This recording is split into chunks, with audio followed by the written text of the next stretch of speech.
Bonjour tout le monde, 12e live dans la Grosse Brune. Ça va vite. Et cette fois, nous sommes dans la Grosse Oui, Brune. oui, parce que, on le rappelle, les derniers épisodes, on était soit dans mon Oldsmobile Cutlass, soit dans un Ford Transit Connect. Mais là, on est de retour dans l'authentique Grosse Brune et elle est toujours aussi brune. Voilà. Et toujours aussi décorée de bois qu'elle l'était. Pas mal. Et elle a une nouvelle transmission, ce qui lui permet de parcourir davantage de kilométrage qu'avant.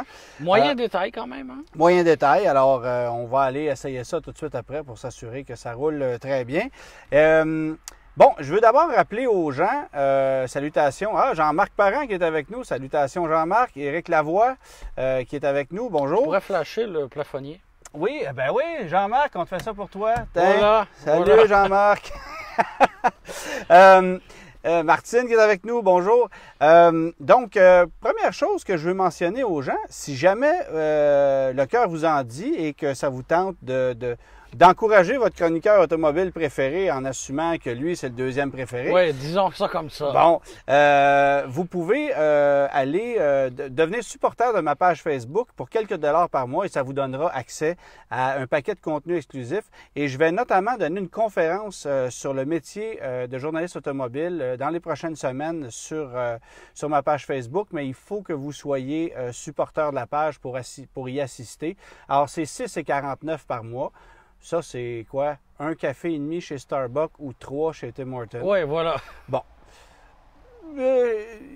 À vous de savoir si je vaux la peine ou pas. Là, c'est à votre entière discrétion, mais à tout le moins, je voulais vous lancer le message. Je vais te donner ma poignée de petits changes après. C'est très gentil. Et je voulais aussi vous mentionner que, bien sûr, vous pouvez suivre le live présentement sur le Facebook du Guide de l'Auto, sur ma page Facebook, si vous y êtes déjà. Et bien sûr, ensuite, ça se retrouvera aussi sur le site du Guide de l'Auto dès demain. Ouais, comme toujours. Parce que je pense pas qu'ils vont mettre ça ce soir. Ben non, hein, c'est férié. On a quelques collègues qui veulent fêter la fête du Canada. Ou la fête du déménagement. Ou la fête du déménagement. Et moi, aujourd'hui, j'ai roulé sur la route. Oui, la Grosse Brune est revenue. Salutations à Luc Lanier, Alexandre Corbeil qui est avec nous, Kevin Roy qui est avec nous, bonjour. Fred Gilbert qui est fidèle au poste à chaque semaine. Juste mentionner d'ailleurs que mon beau-frère s'appelle Fred Gilbert, mais ça intéresse pas personne. Mais c'est pas le même, là. C'est pas le même. OK. Alors voilà, merci pour les étoiles à Eric. Élodie qui est avec nous, bonjour. Alors, oui, je veux parler d'abord de la journée du déménagement, parce que moi, ça me fait rire.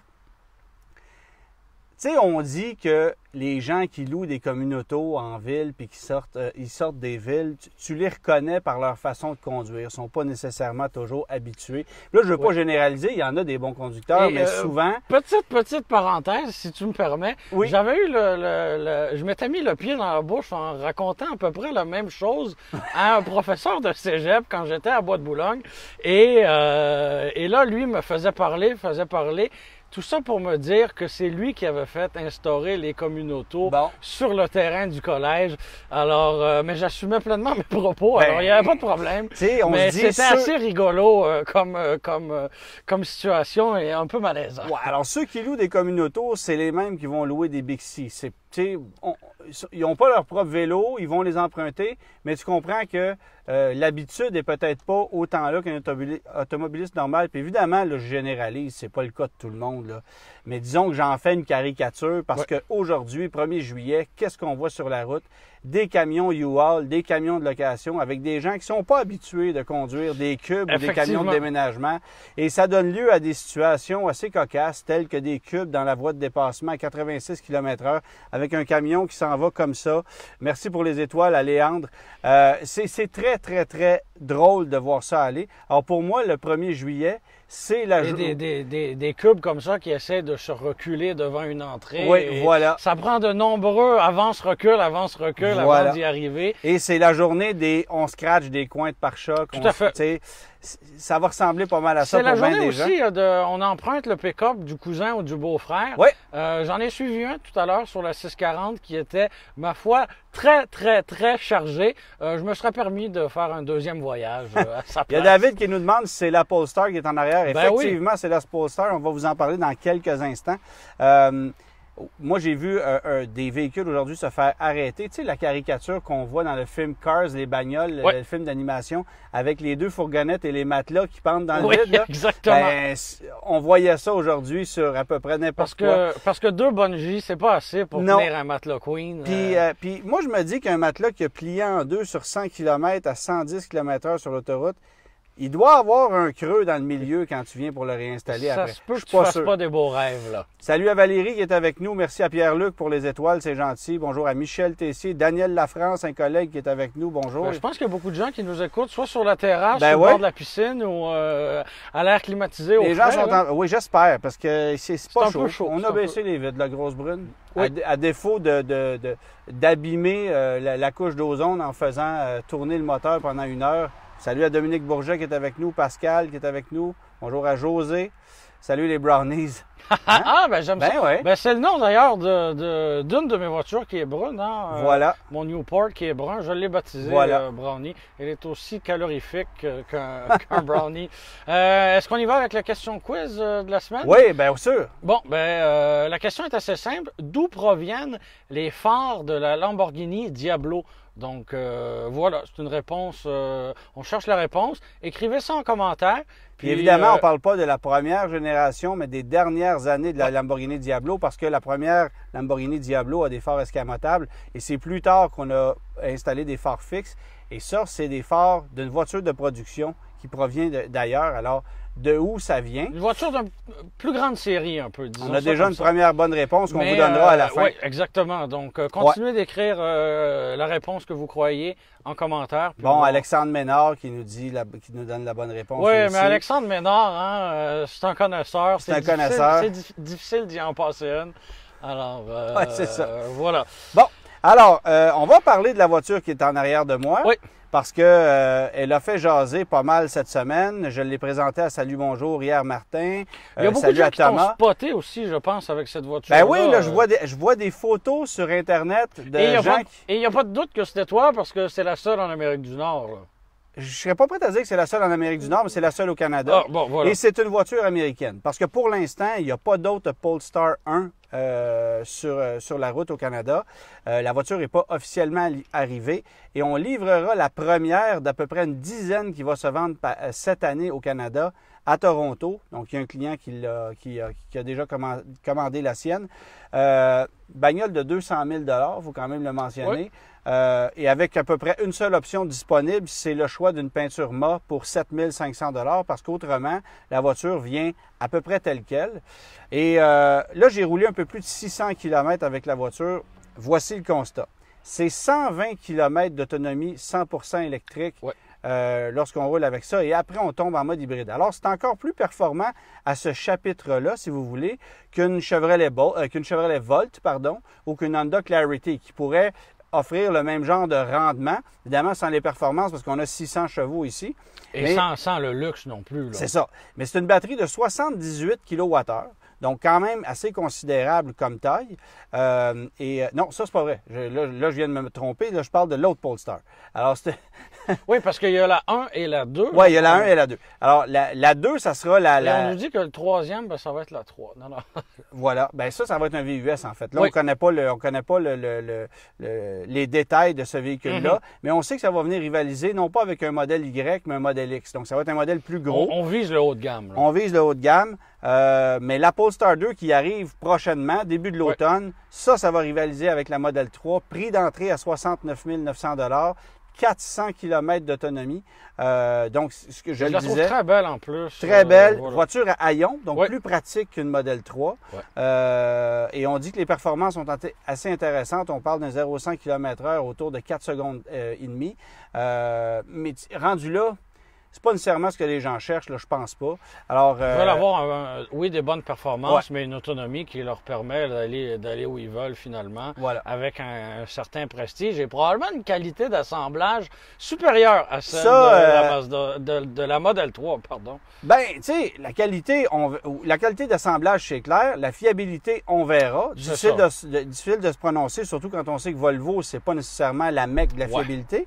Mais je me permets de te dire que de conduire une Polestar, il y a plein d'interrogations. Et moi, bon, évidemment, quand la Polestar 2 arrivera, ça sera probablement autre chose parce que les gens vont en avoir entendu parler, vont la connaître, on va en voir un peu plus. On prévoit d'en vendre à peu près 500 par concession pour la première année. Et il y aura 3 concessions au Canada, Montréal, Toronto, Vancouver, pas plus compliqué que ça. Est-ce qu'on a plus de détails pour la concession de Montréal? On n'a pas de détails pour la concession de Montréal et je trouve ça intéressant parce qu'initialement, on avait annoncé que ce serait le groupe Parc Avenue qui aurait une concession à Montréal et ça ne sera pas ça. Ah, d'accord. Ce qu'on sait jusqu'à maintenant, c'est que ce sera un membre qui possède déjà un concessionnaire Volvo dans la grande région de Montréal, mais à savoir lequel, ça reste à déterminer. Et on va l'annoncer dans les prochains jours. Salut à Stéphane Bouchard qui est avec nous. On sait que sur l'île de Montréal, il y a déjà Uptown Volvo. Bon, il y a 4 ou 5 possibilités, là. Donc, on verra dans les prochains jours qui en sera le propriétaire, mais le concessionnaire sera au centre-ville, sur René Lévesque. Et si on a 2 ou 3, peut-être 4 Polestar 1 au total cette année, ça va être beau.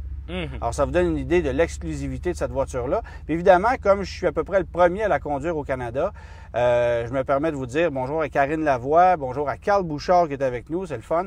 Je me permets de vous dire que cette voiture-là, les gens la regardent, la voient une première fois, puis après ça, c'est quoi ça? Parce que les gens ne savent pas c'est quoi finalement. Les gens ne savent pas c'est quoi. J'adore le fait qu'il n'y a aucun écusson sur le véhicule à part le logo Polestar. Les gens ne savent pas ce que c'est. Alors, moi, je trouve ça génial parce que, d'abord, c'est pas une voiture, tu sais, c'est pas une McLaren orange qui flash, qui fait tourner les têtes à première vue. Style GT, couleur neutre. Voilà. C'est un bleu-gris en plus. Elle a des roues énormes avec des étriers dorés, je sais pas. Mais, donc, ça flash, mais ça reste discret. Là. Tout est dans le dosage. C'est ça, tu sais, c'est gros. Pour vous donner une idée en termes de grosseur, ça se compare directement à une BMW de série 4, par exemple, un série 4 coupé. En termes de format, ça ressemble à ça. Sauf qu'on a une mécanique hybride, on a 600 chevaux, 737 livres-pieds de couple. Comme je le disais tantôt, à peu près 120 km d'autonomie électrique. Puis après ça, tu tombes en mode hybride. Il y a le choix de rouler en mode propulsé, juste avec les moteurs électriques, ou en 4 roues motrices avec l'aide du moteur turbo et surcompressé à l'avant. Puis il y a un mode éco, il y a un mode hybride, il y a un mode performance, il y a un mode neige. Bref, il y a tout ce qu'il faut là-dessus. Salutations à David Lahaye.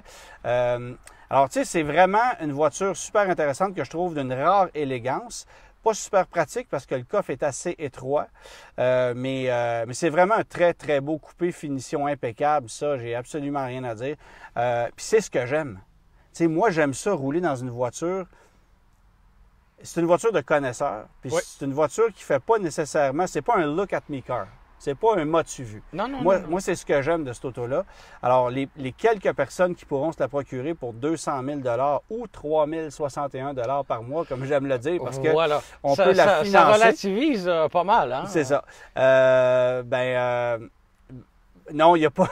Il y en a un, il dit est-ce que c'est disponible éligible aux 13 000 de subvention? Non, pas vraiment. Malheureusement. Et même la Polestar 2 ne le sera pas parce que le prix d'entrée est à 69 900 Ça vient de série avec les 4 roues motrices, mais on ne joue pas la carte de Tesla qui t'offre un modèle d'entrée de gamme qu'on va upgrader par la suite. Avoir droit, tu sais, je veux dire, c'est une bonne stratégie. Là. Tesla a eu une très bonne idée en faisant ça, mais en même temps, la majorité des acheteurs de Tesla vont opter pour un modèle plus équipé avec les 4 roues motrices, c'est juste logique. Alors, voilà, je roule dans cette voiture-là pour encore quelques jours. Je peux te dire que j'ai... Puis j'ai une moyenne combinée, je l'ai rechargée à quelques reprises, là, mais j'ai une moyenne combinée d'à peu près 3 litres au 100. Puis ça peut varier, évidemment. Oui, quelqu'un qui roulerait seulement en mode électrique, ça baisserait. Puis quelqu'un qui parcourrait de très longues distances sans recharger. Mais si vous roulez 100 km par jour, vous êtes capable de toujours rouler en mode électrique. En mode 100% électrique, c'est juste qu'à ce moment-là, vous n'avez pas la pleine puissance de disponible. Vous n'avez que la puissance des moteurs électriques. Il y en a un qui me dit moi, j'aimerais une nouvelle Mazda Speed 3, mais ça n'arrivera jamais. Je suis en amour avec mon Mazda Speed 3. Ouais, c'est des voitures qui ont été souvent brassées, avec un effet de coupe considérable, mais il n'y a pas beaucoup d'équivalent à cette voiture-là. sais, je trouve que, bon, la Civic SI a perdu des plumes. Une GTI 5 portes. Oui, mais encore là, on n'a pas le oomph, on n'a pas Non. l'espèce de violence mécanique Ouais. que la Mazda Speed 3 va te donner. Plus raffinée, la GTI. La Civic SI, on n'en parle même plus, là. C'est une voiture qu'on oublie presque.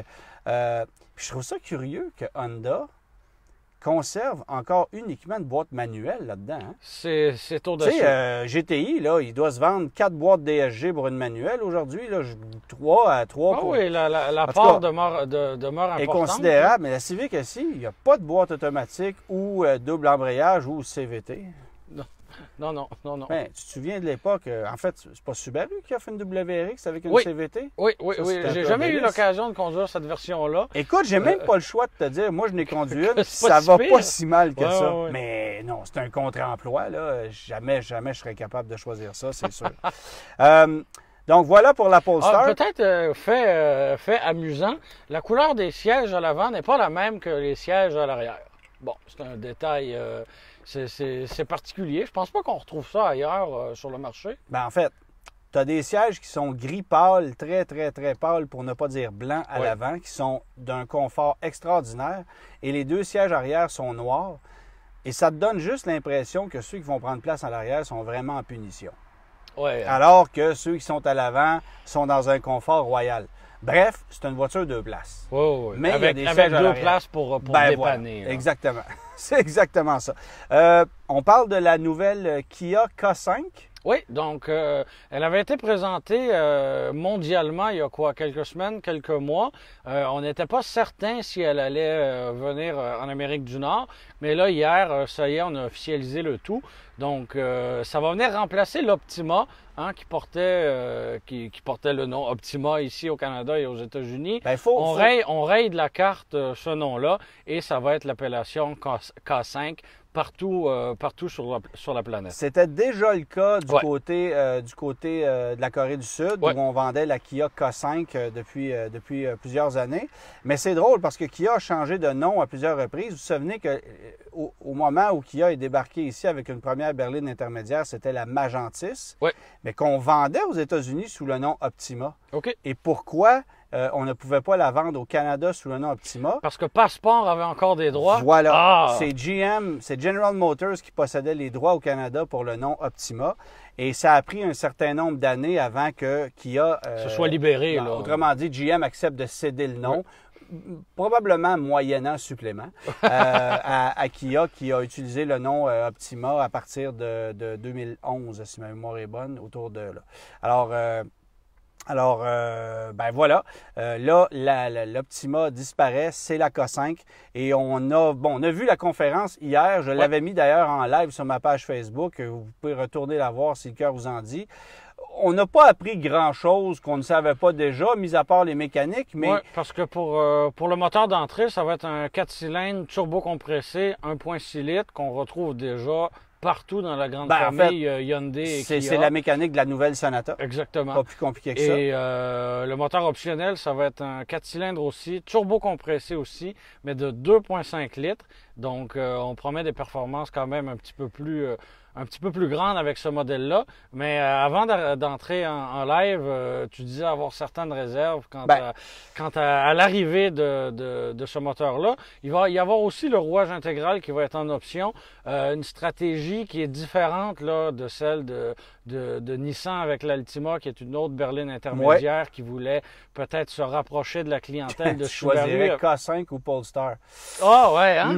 Un choix difficile, très, très, très difficile. On va rester dans la grosse brûle. Ouais, c'est ça. Voilà la bonne Salut réponse. à notre collègue Marc Lachapelle qui est avec nous, à Shane qui est avec nous, Kevin, Thomas qui est avec nous, qui dit qu'il y a eu une Passport GT blanche.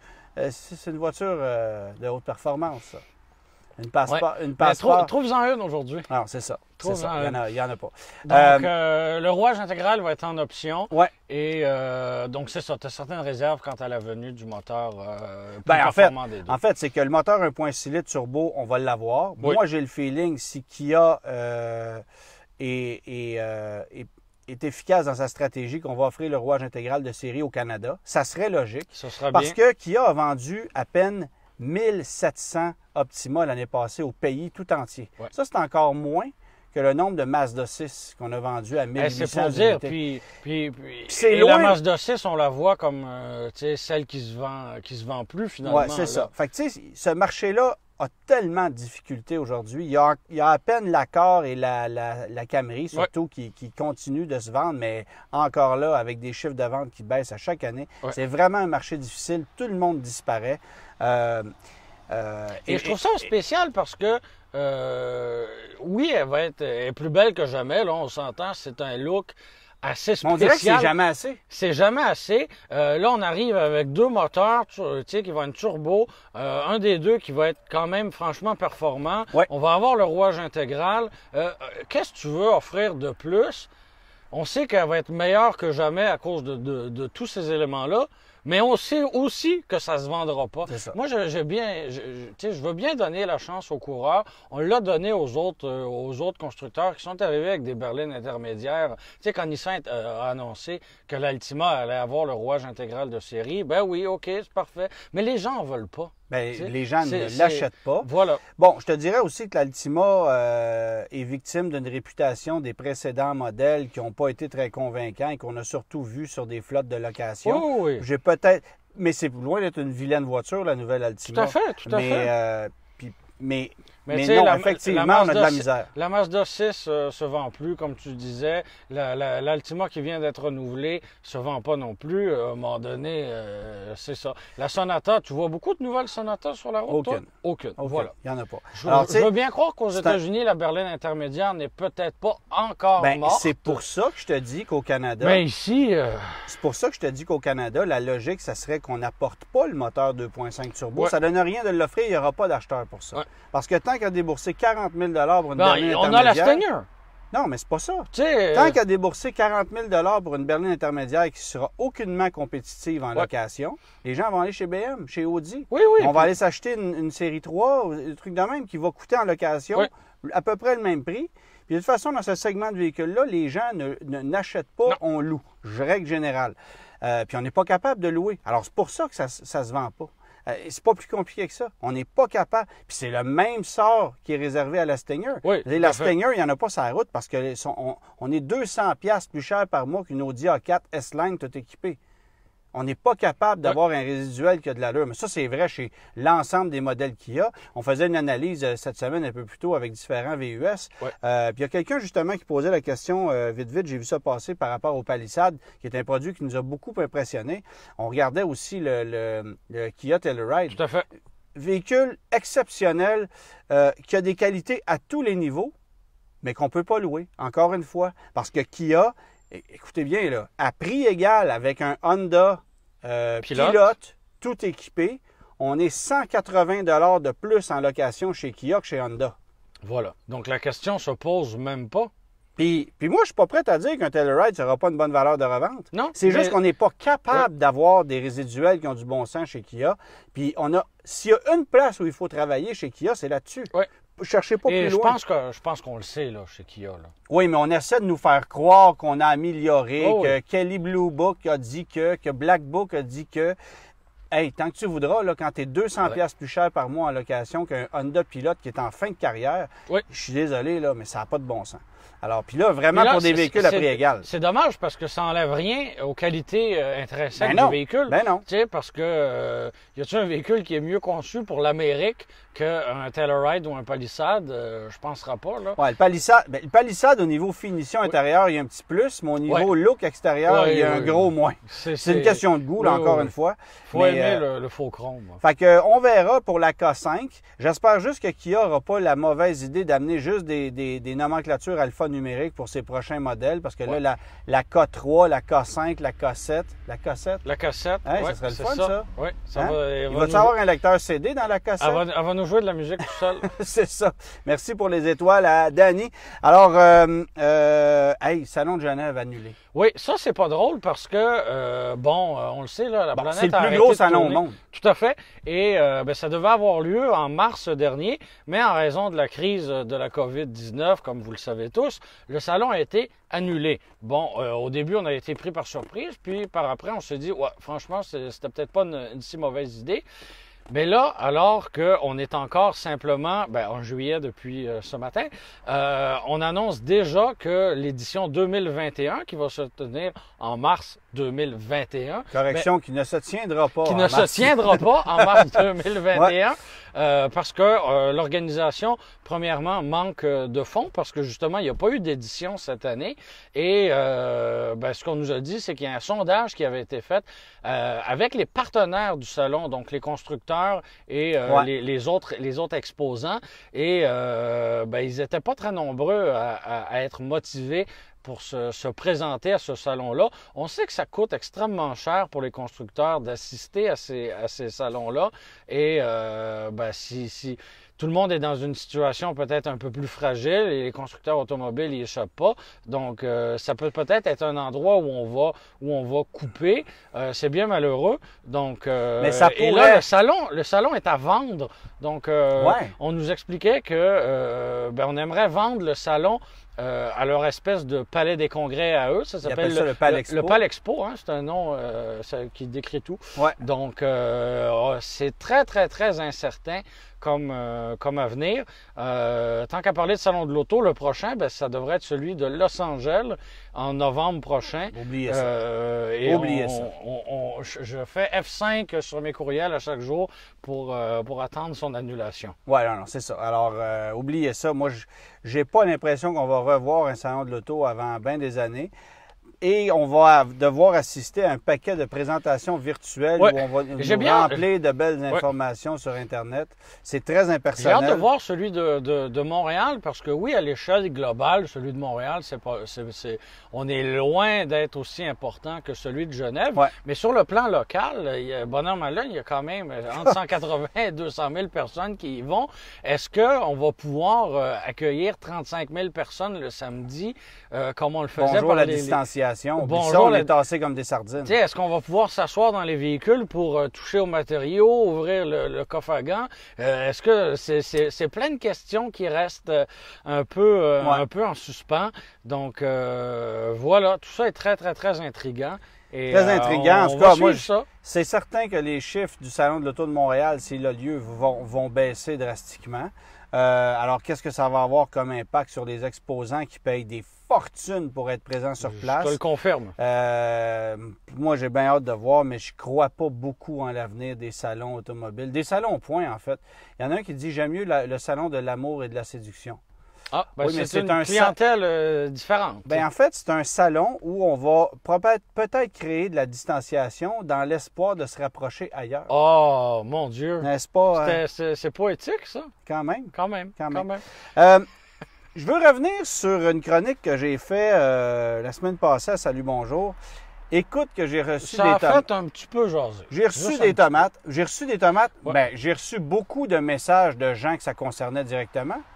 Mais j'ai reçu aussi des tomates de la part de plusieurs directeurs financiers qui s'étaient sentis visés directement par mes propos. Alors, je vous l'avais raconté la semaine dernière d'ailleurs, l'histoire de... On écrase dans ces sièges-là. Tu les aimes pas, les non, sièges pas de ça, j'ai Grosse-Brune? dit, mais on écrase. Oui, c'est des divans. Oui, c'est pas des ça. sièges. Les salons pour les chroniqueurs seulement...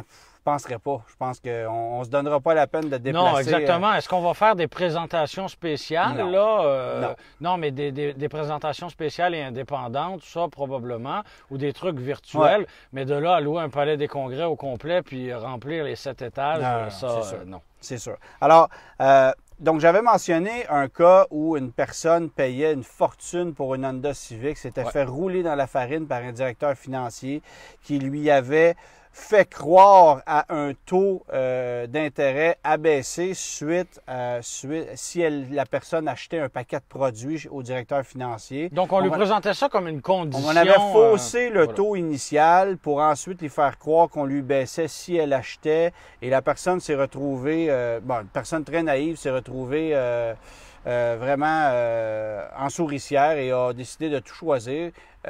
Et au final, une Honda Civic de 22 000 plus taxes va lui coûter 50 000 au bout de 7 ans. Alors, des cas comme ça, il y en a. c'est pas des cas isolés. Non. Mais je veux rectifier une chose, c'est pas tout le monde non plus. Non, La non. majorité des directeurs financiers, et ils avaient raison de se plaindre à un certain niveau, parce que je n'ai peut-être pas mentionné qu'il y a bien des gens qui sont aussi honnêtes dans ce métier-là. Et peut-être que les directeurs financiers qui font leur boulot de manière honnête pourraient faire du lobbying auprès de leurs collègues de d'autres concessions qui, eux, ont certaines pratiques peut-être un peu moins...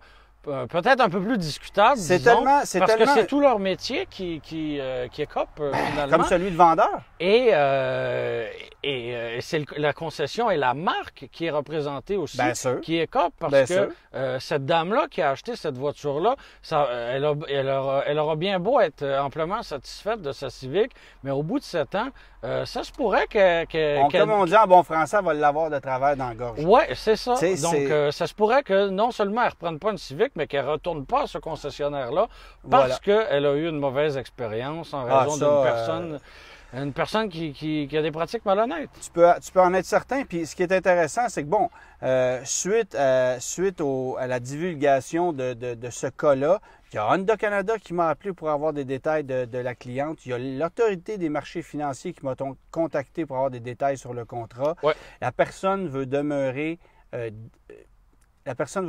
dans l'anonymat. Il ne veut pas donner son nom, est gêné. Mais ce n'est pas le cas de d'autres personnes. Et j'ai reçu des cas similaires. Des gens qui ont acheté des véhicules chez des marchands de véhicules d'occasion bien connus. Oui, parce que c'est pas réservé là, aux concessionnaires. Non, c'est ça. C'est peut-être plus difficile de se retrouver dans une situation comme ça lorsque tu achètes un véhicule neuf à un taux fixe par le constructeur automobile. Ouais.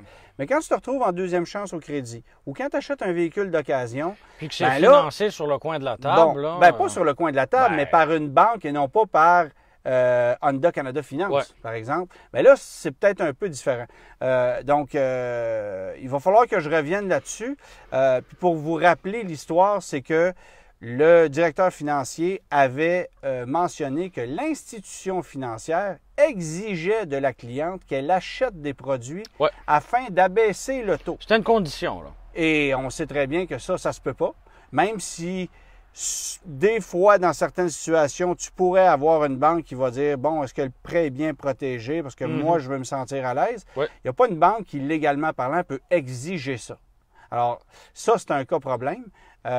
Et des cas comme ça, on m'en a envoyé plusieurs autres depuis quelques jours. C'est incroyable de voir la quantité de gens qui se sont fait avoir. Jusqu'à une personne qui me dit combien vous... Bon, la personne s'est fait demander combien vous voulez payer par mois. Oui. Et la personne a dit, ben moi, je suis capable de payer 400. Et a réalisé un peu plus tard que c'est une auto qui, au détail, coûtait 360$ par mois. On lui a facturé 400, mais on lui a donné des produits, on lui a mis des produits là-dedans là, pour qu'on arrive à 400$ par mois en vendant la voiture au détail. C'est génial. Alors, tu sais, il y a des cas comme ça, là, voilà.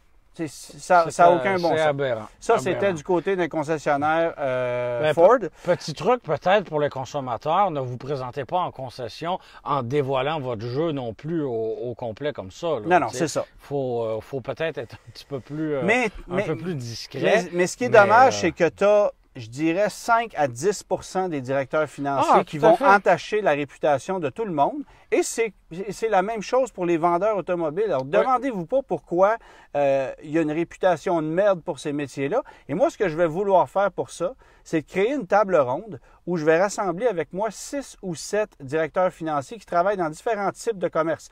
Pas juste des concessionnaires de véhicules neufs, pas toute la même marque.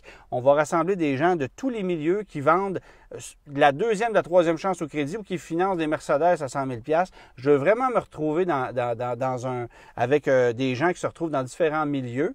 Et j'aimerais inviter aussi des gens de l'Autorité des marchés financiers et des gens qui travaillent auprès des institutions financières. Bien sûr, de rassembler tous ces gens-là. Pour mettre tout ça au clair, et partager les idées. Ben voilà, pour expliquer aux gens qu'est-ce qui est légal, qu'est-ce qu'on a le droit de faire, quels sont les produits qu'on vend et quels sont les avantages de ces produits-là, quels sont les inconvénients aussi. Et à qui ils s'adressent? Ben, c'est ça. Parce qu'un produit peut être bon pour une personne, mais absolument pas pour une autre. C'est ça, exactement. Mais retenez une chose, et ça, c'est clair et limpide. On ne fait plus beaucoup d'argent aujourd'hui sur les voitures comme telles. on fait de l'argent sur les produits qu'on va vous vendre dans le bureau du directeur financier. Une assurance vie ou invalidité est plus payante à vendre qu'un Honda HR-V. Ça, c'est pas plus compliqué que ça.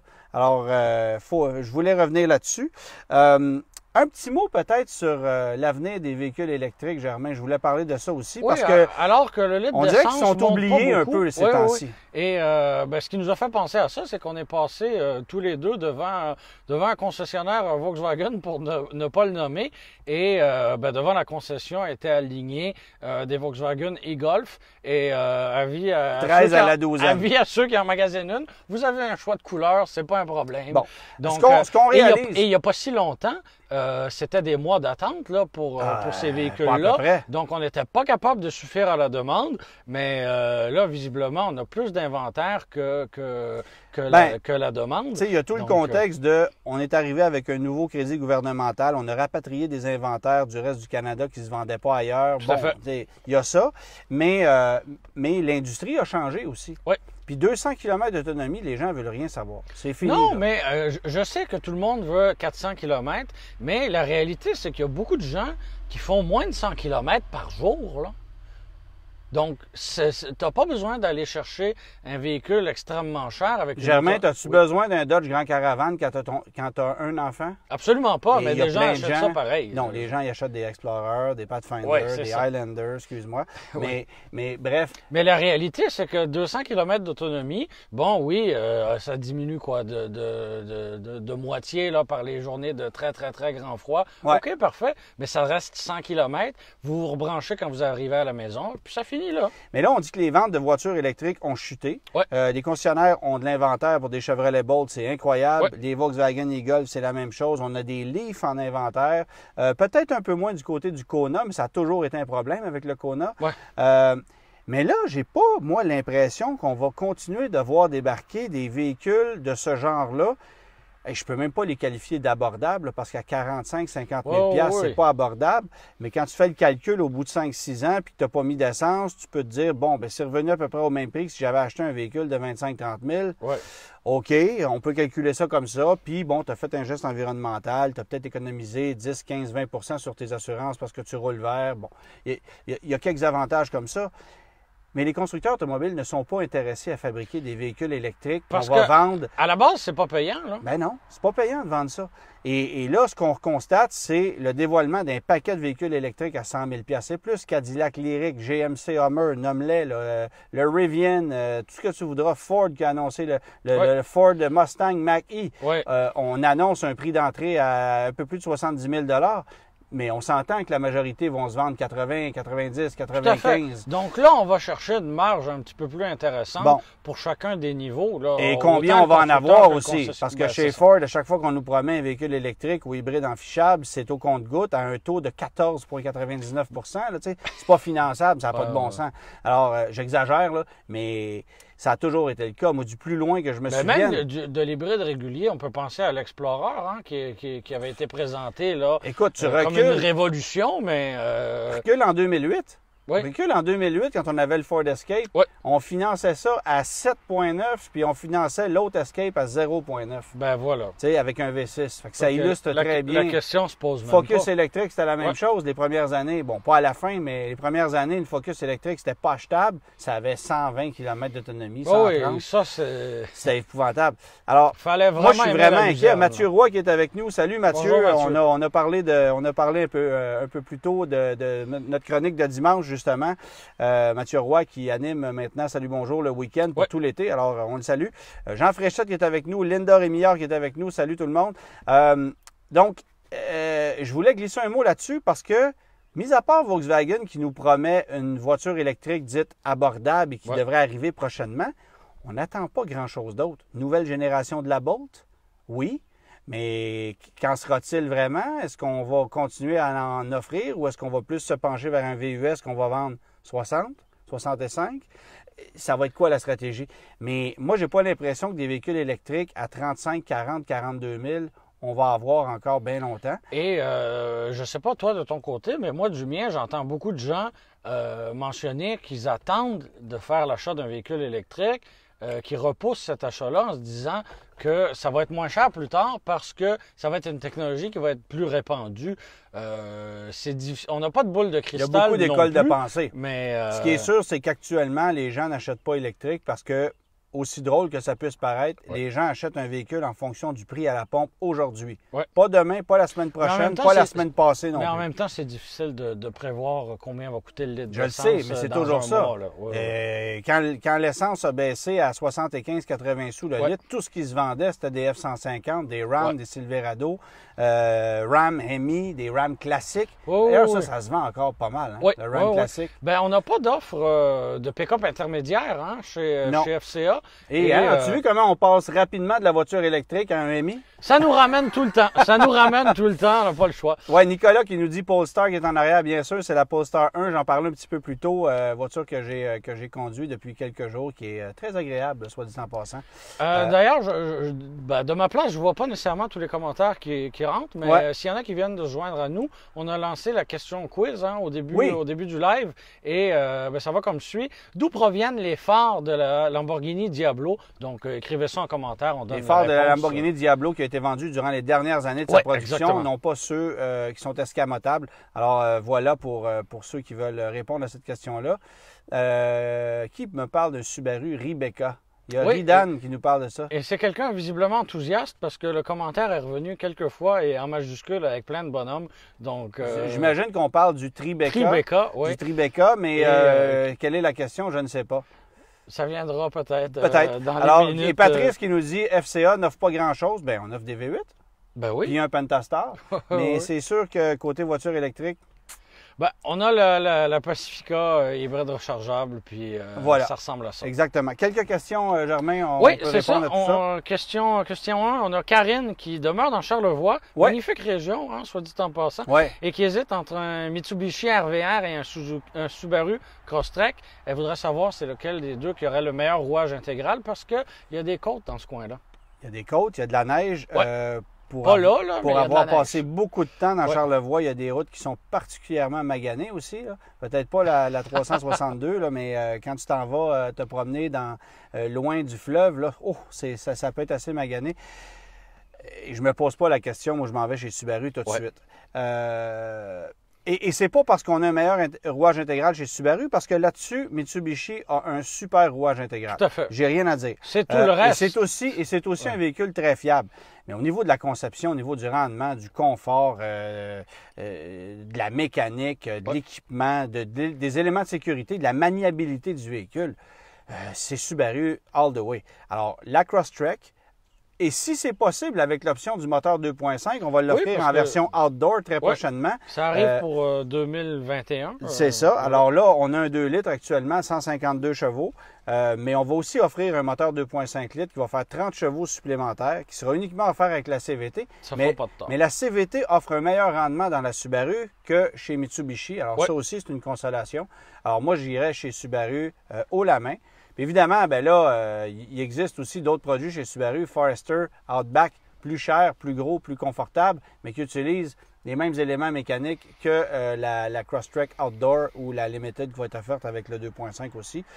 Seule chose, on ne touche pas à l'hybride dans la Crosstrek, ça ne vaut absolument pas la peine. Parce que le rendement n'est pas là, on va le payer plus cher. Vous allez prendre de l'argent et vous allez pitcher ça par les fenêtres. Ça ne sert absolument à rien. L'autonomie est malheureusement pas assez longue pour que ça vaille la peine. Non. Et le jeu pour faire le saut. Il y a Kevin qui me pose une question. Et l'économie d'essence, quand on roule en mode hybride, finalement, c'est 1 litre au 100. Ça vaut vraiment pas la peine. Non, c'est ça. Ça vaut pas la peine. Il y a Kevin qui nous pose une question. Est-ce qu'une Chevrolet Optra 2007, c'est fiable?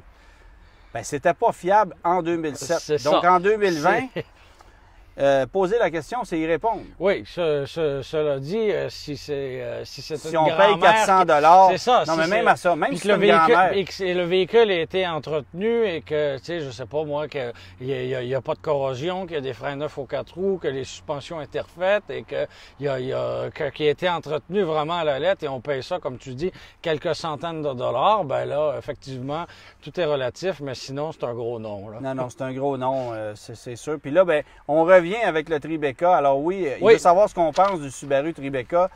Ça n'a pas été un véhicule à succès. Non. Moi, j'ai trouvé que c'était assez raté au niveau des suspensions. C'est très cher au niveau des pièces de remplacement, en passant, ça, il faut le savoir. Ça consomme à outrance. Ouais.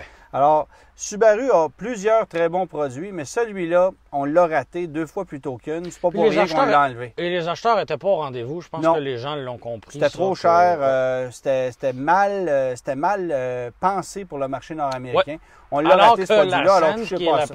alors que la Sand, qui est une prise 2, ça, c'est un peu mieux pensé pour l'Amérique Ouais, du Nord. voilà, là. voilà. Donc, question suivante. On a Pierre-Luc qui souhaite faire l'acquisition d'un Ford F-150 Lightning 1999. Ah ouais, Il OK. était accidenté aux États-Unis, mais c'est pas un VGA canadien. Il y a OK. 160 000 milles, mais une très bonne condition générale. Est-ce que c'est un véhicule qui peut prendre de la valeur à long terme et il paierait seulement 12 000 Ah ben à 12 000, on se pose pas de questions. Effectivement. En fait, c'est des véhicules qui se vendent au bas mot actuellement entre 20 et 40 000 américains. C'est très variable là, selon l'État, Mais- selon le Puis, millage. puis évidemment qu'à 160 000 milles, on serait dans les modèles les moins chers. Mais Ouais. à 12 000 canadiens, considérez que ça se vendrait 18, 20, 22 000 américains. Là. Alors, Ouais. on se pose pas la question, achetez-le. Je suis pas prêt à dire que c'est Et un si- et véhicule si vous qui va l'achetez gagner en valeur comme... Non, il est déjà dans sa montée, disons ça comme ça. Ouais. Mais si vous ne l'achetez pas, écrivez-nous. Oui, c'est ça, exactement. Voilà. Il y a quelqu'un qui nous pose une question. Y a-t-il une WRX de nouvelle génération qui va arriver en 5 portes? J'aimerais vraiment avoir une version 5 portes. Moi, je ne crois pas à la 5 portes dans la WRX. Je pense qu'on va revenir avec une berline. Mais d'abord, on va attendre de voir si finalement Subaru le fait pour vrai. Parce que là, Oui, parce que là, ça fait des s'étire, années, ça fait des années qu'on nous la promet. On voit des concepts, on voit des Et aussi- images faites à l'ordinateur, Ouais. on nous donne des infos Ouais. vraiment discrètement. On nous dit que ça s'en vient, mais ça s'en vient Mais pas. aussi drôle que ça Fait puisse que- paraître, par contre, elle continue de se vendre, la WRX, ouais. malgré son côté un petit peu vétuste. Là. Ben, si on Ça fait, continue de si se on vendre. fait fi de l'habitacle qui... Merci à qui- Pierre-Luc pour les étoiles, c'est Hein, très c'est- apprécié. Si on oublie un peu l'habitacle qui, lui, est vintage, Ouais. pour le reste, c'est un véhicule qui demeure compétitif. Là. J'avais dit qu'est-ce dans que- une chronique, lorsque la voiture a été lancée, si ma mémoire est bonne, c'est l'été 2014. La on avait essayé WRX, ça. Ouais. Ouais. Alors, j'avais dit dans une chronique que la présentation intérieure me rappelait la Suzuki Esteem. Ah! Et, Et c'était pas un compliment, je et pense. un hein? vendeur, moi je vais le nommer, un vendeur de Subaru Sainte-Julie qui n'avait pas aimé mes propos et qui Ok. s'était plaint à Subaru Canada. Bon. Parce que, soit dit en passant, je lui avais fait perdre 2 ventes. Ça, c'est très drôle. Considérant que la semaine d'avant, on a fait la critique de l'Outback et qu'on avait encensé le produit. Mais là, il t'a pas mais- écrit pour te ben dire non, qu'il ben n'avait non, c'est vendu sûr. 14 ce mois-là. Et moi, grâce je me à suis toi, retrouvé c'est ça. avec une personne des relations publiques de Subaru Canada à aller luncher avec lui pour expliquer mes propos. Puis l'employé de Subaru s'assoit avec moi et il me dit, tu sais, Antoine, je comprends ce que tu as dit, puis c'est correct, là. Il fallait que je fasse ma job, on vient luncher ensemble. Puis 5 minutes après, on parlait de course automobile. Puis on n'a Ouais. jamais vraiment parlé de la situation. Regarde, c'était une plainte du concessionnaire. Subaru Canada a répondu à l'appel, mais finalement, regarde, ça n'a pas donné grand-chose. Puis ils en ont vendu pareil des WRX. Bien sûr, Ça n'en bien fait sûr. pas une mauvaise voiture. Et j'avais fait une chronique super sur cette voiture-là, à l'exception du fait que la planche de bord, Ben, on n'a pas le choix de mentionner ça. tu sais. ça n'avait pas de bon sens. Là. Je veux Voilà. dire, on est en Et 2015, ça enlève c'était désuet. rien aux qualités Ben non. routières, aux qualités Ben non. sportives. C'est pas grave. Voilà. Mais des fois, c'est le genre de trucs qui peuvent arriver. Oui. C'est pire qu'un commentaire sur Saturn. Il y a quelqu'un Oui, qui ça se aussi, souvient. ça avait fait jaser, ça aussi, hein. ben ça m'a coûté 2 ans de décès de véhicules GM. Un petit commentaire de Saturn il y a quelques années. Mais regarde, ils m'ont donné raison. Saturn n'est plus là. C'est pas plus dur que On ça. racontera l'anecdote au complet Ouais, c'est ça. une prochaine fois. Justement, on parlait de la Kia K5. On a Pierre ici qui hésite entre la nouvelle Kia K5 et la Stinger ou encore une Accord à moteur 2 litres turbo. Il souhaite changer d'ici la fin du mois de juillet, donc très bientôt. Donc, on n'aura pas de K5. On n'aura pas, On n'aura pas de K5. Ça, c'est officiel. C'est sûr que sur le plan financier, Ouais. le meilleur choix, c'est l'Accord. Ouais. Parce qu'on connaît sa fiabilité, c'est une voiture qui se revend assez bien, qui est intéressante à conduire, qui a une mécanique géniale. J'ai rien à dire sur cette voiture-là, hormis que le look ne me plaît pas, mais ça, c'est encore là très subjectif. C'est une voiture qui qui a un comportement routier merveilleux, mais elle n'a pas le rouage intégral. C'est ça. Alors que les deux Kia le proposent.